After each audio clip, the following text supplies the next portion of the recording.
ત્યારબાદનો પ્રશ્ન જોઈએ 2011 ની વસ્તી ગણતરી મુજબ ગુજરાતની કુલ વસ્તીનો સાક્ષરતા દર કેટલા ટકા છે? આ પ્રશ્નો છે પૂછાય અને પૂછાય જ,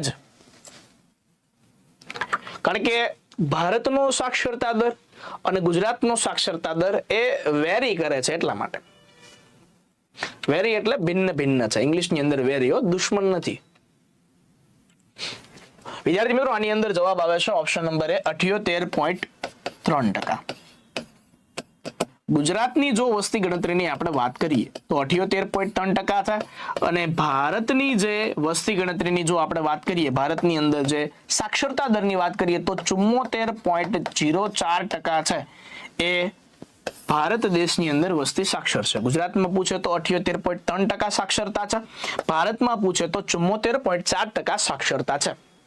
ઓકે, આ વસ્તુ ખાસ યાદ રાખવાની છે. બેની અંદર ભિન્ન ડિફરન્સ છે. આખા ભારતમાં હોય તો થોડીક સાક્ષરતા ઘટી જાય 74, અને 74 માં 4 નાખો કેટલા થાય તો કે 78. ઓકે,